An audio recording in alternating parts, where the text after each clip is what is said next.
All right, so on a solve question, when we're solving rational expressions, we do a couple steps. We get a common denominator, okay, and then you're going to wipe it out by multiplication. So wipe out denominator, right? Then it's no longer a fraction question, and then you just solve what remains, right? So hopefully these are the steps you got from the video on this lesson. Sorry for the poor handwriting, but you can go back and see them there if you need to. So the trick here is our common denominator is just to multiply the existing denominator. So basically say the one on the left here just needs x minus 1 on top and bottom, multiply.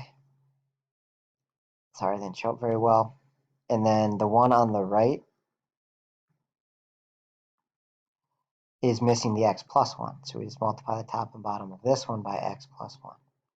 Okay, so then figuring out what we have left, right, up here we would have, let's see, 4x minus 4.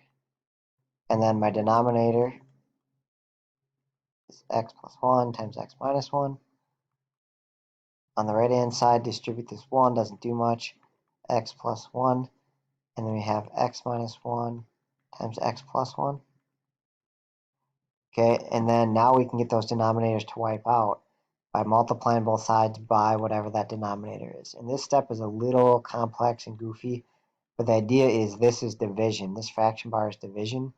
And so if we're dividing by this and then we multiply by it, they cancel out.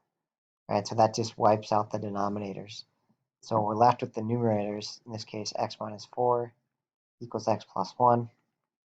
And now we can just kind of do some basic math from here. It's really algebra 1 stuff, minus x. Now add 4 to both sides.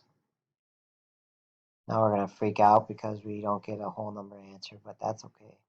Divide by 3, and it's like 1.67, or I just like to leave it as an improper fraction there, 5/3.